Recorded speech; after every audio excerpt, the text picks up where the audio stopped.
You consider yourself a peaceful person. You enjoy quiet mornings, a warm cup of coffee, and minding your own business. But beneath your skin, you are a walking meat mech. And right now, a brutal, unforgiving war is raging inside you. Millions of casualties are piling up while you're just trying to decide what to watch on your favorite streaming service. To understand this hidden carnage, we have to meet your body's most ruthless frontline soldier, the macrophage, a creature whose entire existence is dedicated to giving hugs. Deadly, flesh-melting, dissolving hugs. It all starts on a completely average Tuesday. You are in your kitchen chopping some fresh vegetables, and suddenly, oops, a tiny slip of the knife. Just a minor paper-cut-sized scratch on your finger. To you, it's a minor inconvenience. You might say a mild curse word, look for a plaster, and move on. But on a microscopic scale, you've just opened a massive, Grand Canyon-sized breach in your impenetrable flesh fortress. And the enemy has been waiting. Millions of bacteria who were just chilling innocently on your skin or the knife suddenly find themselves falling into a warm, nutrient-rich paradise. You. It's like an all-you-can-eat buffet. They immediately start to explore, consume, and multiply. Fast. Every 20 minutes, their numbers double. 100 becomes 200, 200 becomes 400. They form a relentless, expanding swarm of neon green invaders. If left unchecked, they will literally eat you alive from the inside out. But they won't go unchecked, because down in the fleshy depths, the Guardians are waking up. The true battle is about to begin. Welcome to the deadliest war inside your body. Deep within the tissue, these ancient Guardians stand ready. The word macrophage translates from Greek as big eater, which is a severe understatement.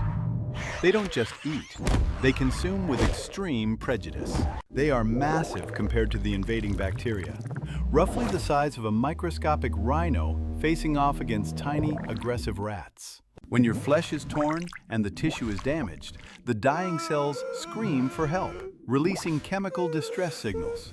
The macrophage acts like a biological bloodhound. It sniffs out these distress signals, homing in on the exact location of the breach. It smells the intruder. It calculates the threat. And then, it chooses absolute violence. Unlike you, it doesn't have teeth.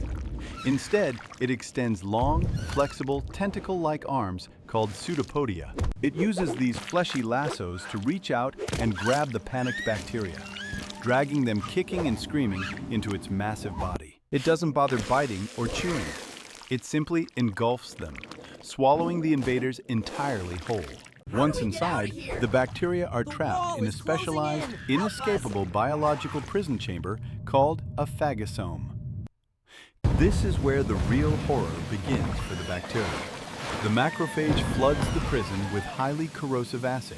It's a deadly, acidic stomach bubble. Here, the screaming invaders are literally melted down alive, dissolved into harmless building blocks by powerful digestive enzymes, turning the enemy into a highly nutritious soup. Our heroic big eater is an absolute glutton. It can consume up to 100 enemies before it even feels slightly tired. But the bacteria are multiplying too fast. The initial defense is simply not enough to hold them back. Our heroic big eater is getting completely overwhelmed. It's fighting a losing battle against an endless tide. It's like eating at a never-ending buffet, where the food actively tries to kill you.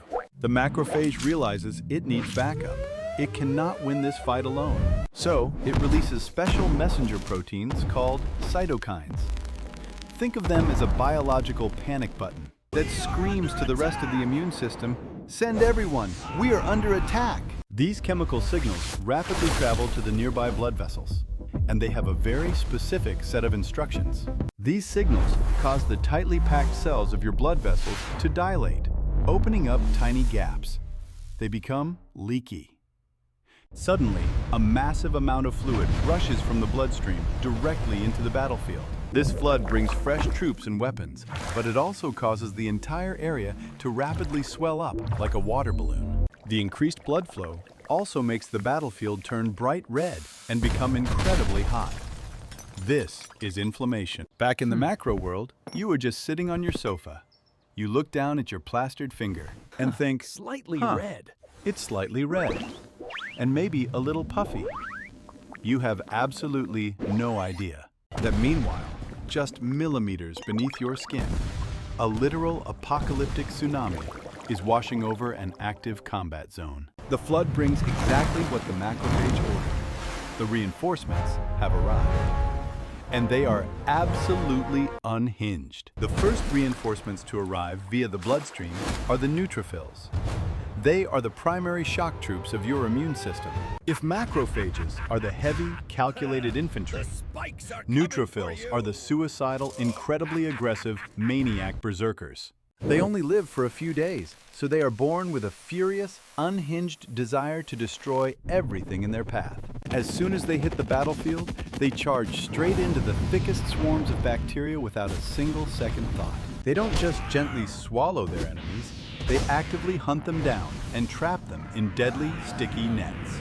These nets are literally made from the neutrophils' own DNA, cast out like a biological spiderweb to paralyze the invaders. Once trapped, the neutrophils spray the entire area with highly toxic, corrosive chemicals, melting the invaders instantly. In fact, their weapons are so indiscriminately destructive that they often accidentally kill healthy cells in the crossfire. But it's a small price to pay to stop the invasion. The bacteria are slaughtered by the thousands under this brutal assault. But burning this brightly comes at a cost. After a few days of glorious combat, the neutrophils simply exhaust themselves. To prevent their toxic chemicals from damaging the body further, they perform programmed cell death, quietly shutting themselves down. Their sacrificed bodies, along with the dissolved bacteria, begin to pile up in the tissue, forming a thick, yellowish substance. Back on the sofa, you might peel back your plaster and notice a tiny yellow spot forming on your cut. Yes, that is pus. You might find it gross, but that pus is actually a glorious, honorable graveyard of millions of biological war heroes. Usually, this aggressive defense wipes out the infection. But today, the surviving bacteria are digging in, forming an impenetrable fortress. This is a biofilm, a sticky, impenetrable shield made of sugars and proteins. Inside, the bacteria are perfectly safe from the immune system. The macrophages pound against the walls, but their attacks bounce right off. Even the neutrophils' acid cannot break through. Safe behind their walls, the bacteria change tactics. They begin releasing deadly toxins into the surrounding tissue, poisoning the environment. The heroic frontline defenders start to fall. The macrophages are poisoned, exhausted, and dying. The defense line is breaking. The situation is critical. If this bacterial army breaks out and reaches your bloodstream, they will infect your entire body. It means game over. The front line needs a miracle. Enter the dendritic cell. If the macrophage is a foot soldier, this is a Black Ops intelligence officer. It doesn't fight, it observes. It carefully sneaks onto the chaotic battlefield, slipping unnoticed past the toxic smoke and the fallen troops. It searches the biological graveyard until it finds exactly what it needs: the shattered, dead remains of the invading bacteria. The dendritic cell collects these enemy pieces, wearing them like a gruesome coat of armor. It is gathering crucial intelligence on the enemy's weaknesses. Once the intel is secured, it does something that looks a lot like cowardice.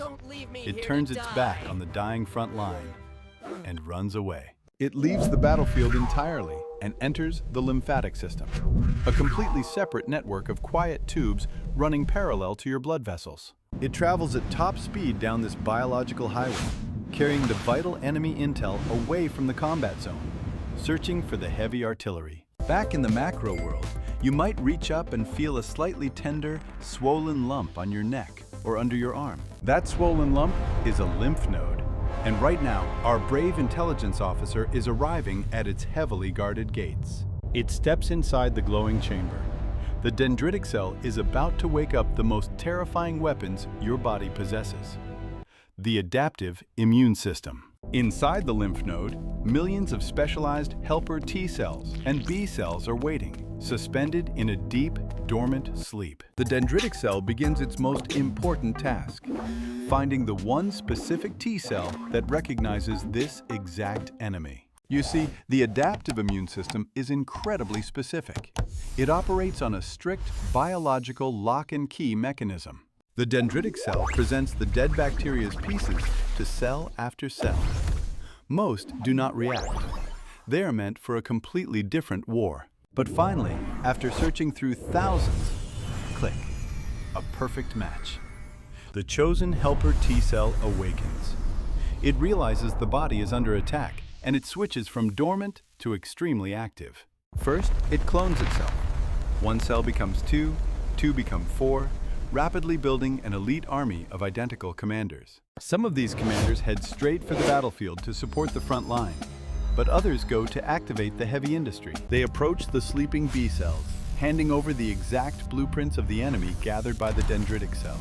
Once activated, the B cells undergo an extreme transformation.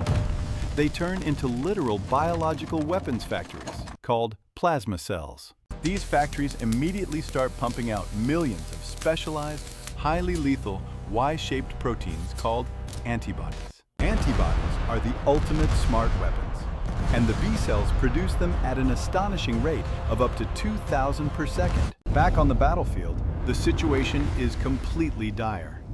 The macrophage is on the brink of death. The biofilm fortress stands victorious. But then, the sky turns golden. A massive swarm of glowing Y-shaped missiles rains down from the heavens. The heavy artillery has finally arrived, and it's beautifully, devastatingly accurate. The golden antibodies slam into the biofilm fortress. Unlike the blunt attacks before, they are designed to perfectly dismantle this specific shield. They flood the battlefield, seeking out the bacteria. Because they are a perfect match, they snap onto the enemy like magnetic locks. Antibodies don't kill the bacteria directly. Instead, they completely paralyze them. They stick to their weapons, their engines, and each other. The terrified bacteria find themselves clumped together in massive, helpless piles, completely unable to move or release toxins. Meanwhile, the helper T-cell commanders arrive on the front line. They release special chemical signals to encourage the tired troops. Basking in the golden light and chemical boosts, the dying macrophage opens its eyes. It feels a sudden, incredible rush. The antibodies also act as a biological targeting system. To a macrophage, a bacteria covered in antibodies looks absolutely irresistible. It's like someone took their favorite food and covered it in the most delicious seasoning in the universe. It instantly switches from almost dead to hyper-aggressive kill mode. It grows even larger, glowing with renewed, unstoppable energy. It charges back into the fray. But this time, it's not a fight.